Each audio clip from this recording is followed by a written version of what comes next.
Hi there, Pete here from Radio.co. So live radio has a lot of moving parts and can sometimes be really fun, but sometimes those fun moments create disastrous moments.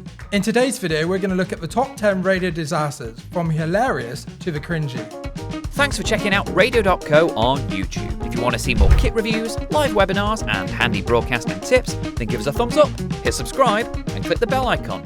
10. Radio Jersey not off to a good start. Some mornings are hard. Just ask Radio Jersey when their news presenter got the day wrong and then their breakfast presenter didn't show up, and that sent everyone out of whack.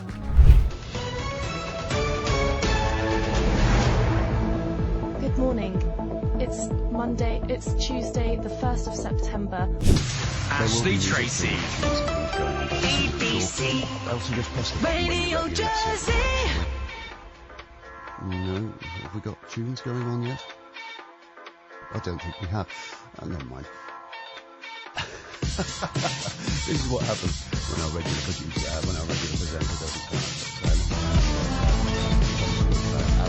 Some ways to avoid that happening on your station: strong coffee in the morning, loud alarm, or 5 alarms, that's my personal favourite, and making sure all of your team are trained to deal with an emergency like that's happening.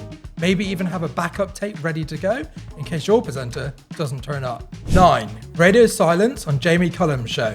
As we all know, radio silence is a double-edged sword, as in it will lose your listeners but also get you fined if you're licensed by Ofcom. This is exactly what happened on Jamie Cullum's BBC Radio 2 show when the news just didn't materialise. Online, on digital radio and on 88 to 91 FM.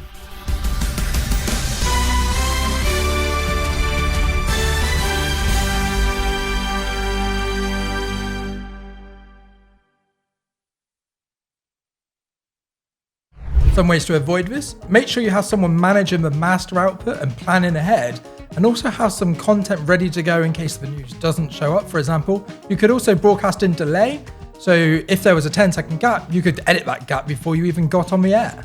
8. BBC Radio Ulster swearing on air. So many presenters are often caught by an unmuted mic, and sod's law, it will be when you're saying something undesirable or swearing. About 20 Conservative MPs have publicly criticised Mr Cummings for driving 260 miles from London to relatives in Durham with his young son and his wife after she developed symptoms of coronavirus. Boris Johnson said it was legitimate. I was thinking he was such a dick. I have written his name in as Richard Cummings. The Sun's political editor Tom Newton-Dunn says that... Some ways to avoid this happening to you: always double check your mic is on or off as you want it, and also make a habit of not swearing or saying anything undesirable in the studio. 7. A mic fell on BBC Radio 4. So in this example, we go to Radio 4, where during a live interview, we hear another presenter in another studio saying how cold it was in his studio. You were paying the commission. Well, there's nothing wrong with commission. Testing. The dealer does cold in order to sell a car. A fair type of discretion. For example, President Erdogan is coming under increasing international pressure to end the incursion and looking to get the best rate. I'm told that there was some cross lines at the start of the programme today and that you could hear someone swearing. I'm really, really sorry about that. Some ways you can avoid this happening: always make sure your mic is muted, and if you're in another studio, maybe just check your studio isn't connected to the live studio or on air. And also, it's always handy to have someone monitoring the output of your station. They could maybe give you a heads up then that you're talking about the weather on air. 6. Hits radio presenter calls their own voice shit. Where your voice isn't where you want it to be, maybe don't do what this Hits radio presenter did and call your own voice mid-sentence. And by playing the People's Postcode Lottery, you are helping loads of charities, and I'm going to do that again because it sounds okay. Thanks to our friends at the People's Postcode Lottery. Some ways you can avoid that happening on your station: if your voice doesn't sound how you want it to sound on air, just carry on and commit to it and move on. Chances are, most of your listeners haven't even noticed anything's going on. 5. A slip of a tongue.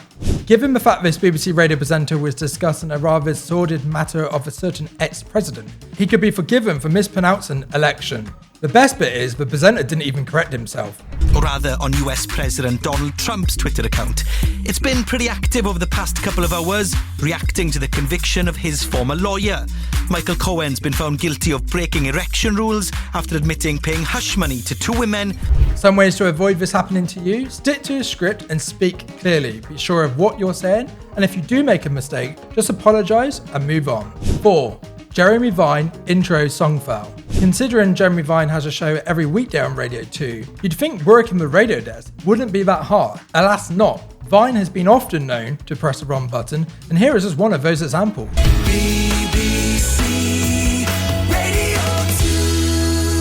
I've got that thing, come back from holiday, can't remember your password on the computer, can't remember what the buttons do. I think if I hit this, we'll hear The Cure.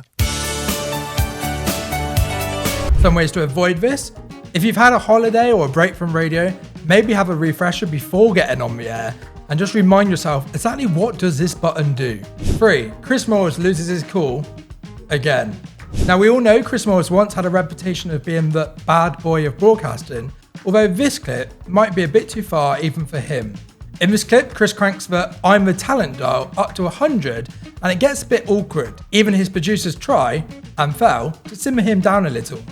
How many times have I said, I don't like people doing studio tours while I'm on the air, so if they ignore me, I'm going to do the show from here where no one can stare at me through the window like I'm a monkey in a cage! Maybe I need to have a proper Elton John meltdown one day when there's another studio tour and I just go, oh, fuck, I can't, not do this with you, looking through the window, you. Ways to avoid this? Well, it's quite easy really, isn't it? Keep your ego in check and leave it at the door. 2.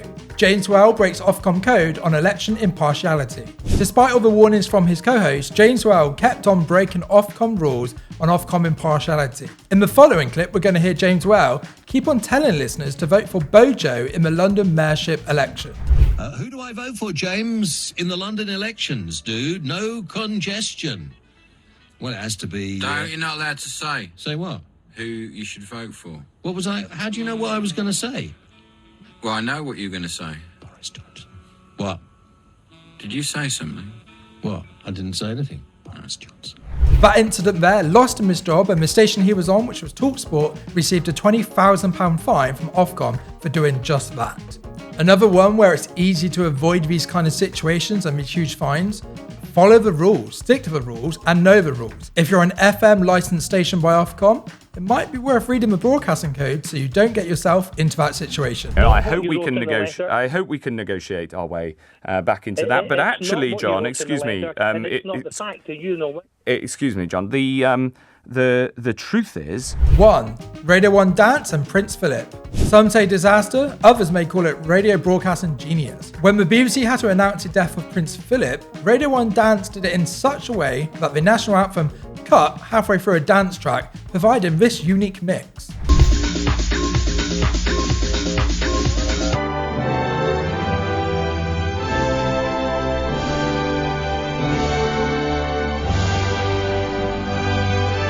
Buckingham Palace has announced the death of His Royal Highness the Duke of Edinburgh. It's not every day that we're going to have to interrupt broadcasting to announce the death of a royal, but it's worth having procedures in place and preparations in place so that doesn't happen to you. Maybe have a system in standby where you can fade the music and not cut in halfway through a dance track. So there we have it. There's 10 of some of our favourite radio disasters. If you've had your own disaster or if you know of any more, feel free to let us know in the comments. But until next time, take care and happy broadcasting. And just before you go, how would you like to launch your very own online radio station? Surprisingly, it's a lot simpler than you may think. And the absolute best way to get started is by chatting to myself or another member of the Radio.co team. To do that, just head to Radio.co/demo to schedule a video call with us, where we'll discuss your plans, answer your questions, and of course, guide you around the Radio.co software.